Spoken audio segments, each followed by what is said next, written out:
Say on streets. Our streets. Say on streets. And made it. Right. Made it. Whose streets? Our streets. Word on the beat, word on the beat, word on the beat. Time after time after time after time after time after time after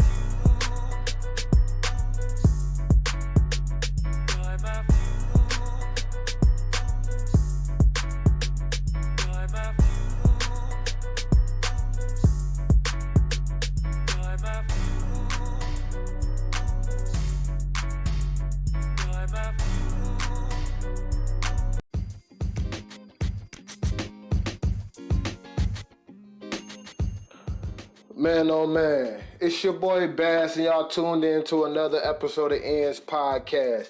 This one, man, we gonna tell the story of why and how the Ends actually get into the fashion industry. And in order to understand this story, you gotta go back into the day when we were still eating in the streets. Like literally, we was caught eating in the streets, and that's just how we was grinding, man. So, you know, growing up as a kid, man, you know, being the youngest, man, I was always into fashion because I desired to have nicer things. And also due to my circumstances, I had to learn how to make shit work. If you're from the hood, you know exactly what I'm talking about. Especially if you're one of the youngest, you know exactly what I'm talking about. Sometimes you might get them hand-me-downs and they might be a little worn, so you gotta wear it a certain type of way. Or you might want to just wear it a certain type of way because you don't want people to realize that, hey, I'm wearing the same shit. I'm wearing the same shit that my brother used to wear. Or it might be something even different, you feel me? Because I went to Osborne, you know, back in the day, I was real big into Air Force Ones. But the one thing about wearing Air Force Ones is everybody got on the same shoes. So it really came down to how you wore the outfit and also how you wore the shoes. Not realizing that I was taking note and I was actually gaining interest in the fashion. So me being me, I'm always trying to make the most out of my current circumstance. I used to, you know, I learned how to sew my own clothes because sometimes I need to patch up them holes that was getting in my clothes. I found out, you feel me, bleach and all that type of stuff cause holes in your clothes. Yes, I was a very independent kid. Learned how to wash my own clothes, but you know, it's trial and error. But then, you know, I just learned how to kind of put my own clothes together. And at the same time, I always loved being like creative, being an individual. So I didn't really have a problem with making my own clothes. But you know, at the same time, I used to care about what my peers was gonna say. So I was like, man, it gotta be fly. If I'm gonna wear it, it gotta be fly. But at the same time too, I was like, not like on like no pretty boy fly, but like, you know, I was still into like, you know, like street clothes. You feel me, as what they call in the fashion world, but I just had a Detroit swag about me. You feel me? I was still into like I like to wear, you know, the Nike boots, but then I like to wear the jeans, but only certain type of jeans. At one point in time, I was real into cargos, but I want my cargos to look, you know, a certain type of way, or you know, a certain type of jeans, certain type of cut. I like the boot cut because you know I used to wear Timbs and wear the ACGs. You don't want your pants stopping. Man, if you're from the north, anywhere where it's snow, from Detroit, if you're from Chicago or Minneapolis or anything like that, y'all already know if your pants stop above the boot, the snow gonna get in your boot. You feel me? The snow gonna get in your boot. It was also a fashion statement too, so you used to see some people that slit the side of their Levi's, and Levi's was in, and I was a real big Levi head too at the time. I used to spend a lot of money on Levi's as a young boy. All the money I was getting, I was spending on Levi's, Chucks, and Air Force Ones, and, you know, Nike boots. I stopped wearing Timbs because, you know, the wheats. But long story short, fashion became an outlet for me as far as creativity, and it was another voice for me.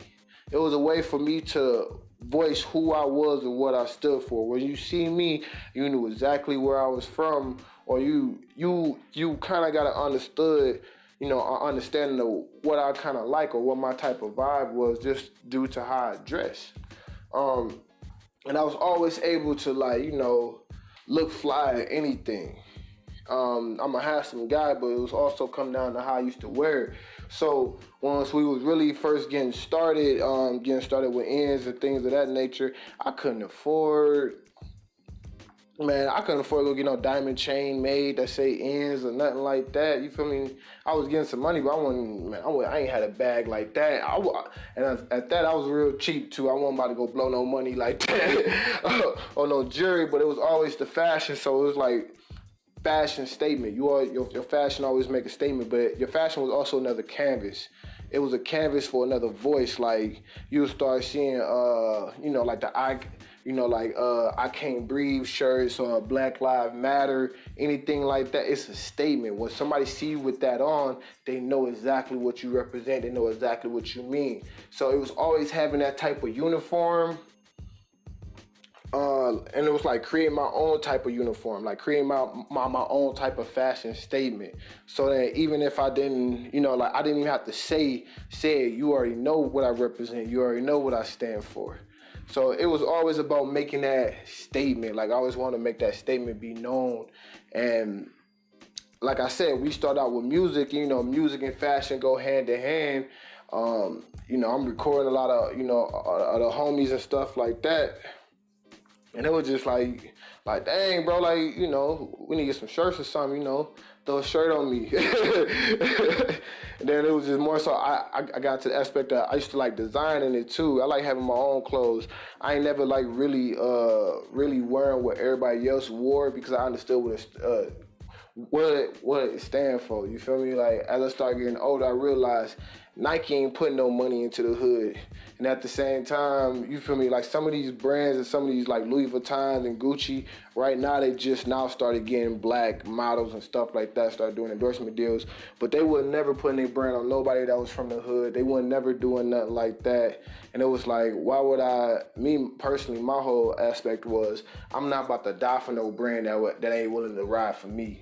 Cause that was always my mindset. Like we ride together, we die together. You feel me? Like if I'm gonna go all out to try to go get the money to go get these damn, to go get some brand, some brand new Pradas or some brand new Gucci's. Like at least let it represent who I am. Like it makes sense if Gucci man was to wear Gucci. His name is Gucci. But me personally, it was just like, I'm just trying to, be the Joneses or something like that. So I was like, no, I'm me, and I'm aware what stands for me, and there wasn't too many brands that actually stood or represent that speak what I was trying to speak. A lot of those brands didn't really last that long no more. You feel me? Like Crisscross, I said Crisscross. Like Fubu, Carl Canine, Fat Farm, there were more brands that was like, Fubu was literally said for us, by us, and that was like literally a statement when you wore that. It was a statement. Like, yes, this brand represents me. This brand is for me. This brand was by somebody that looks like me. So I know me as a person, I fit this brand.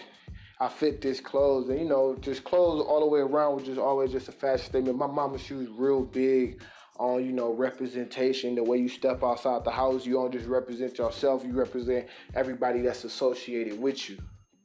So I always made it a keynote to, when I step out and how I carry myself was a representation of not just me, but everybody that's associated with me and everybody that's coming behind me.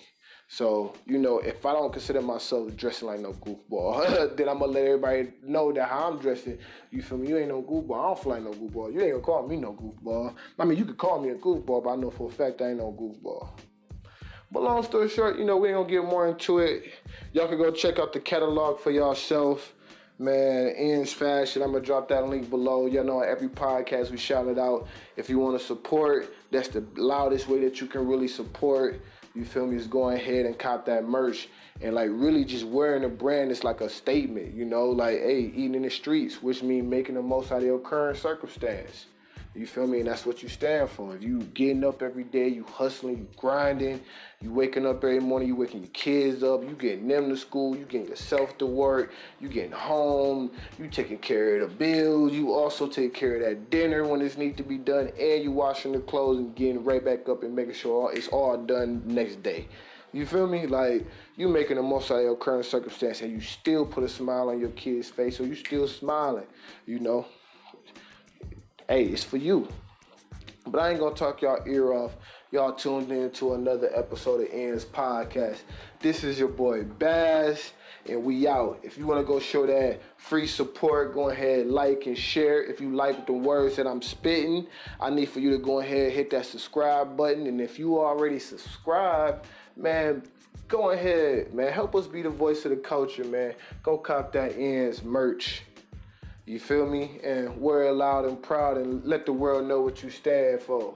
And don't forget, we want to hear you on the next episode. So leave us a message. You know we the voice of the culture. So share your voice, be heard. Hey, and we going to catch you on the next, we going to catch you on the ring time, actually. But it's your boy Bazz. This ends podcast, and we out.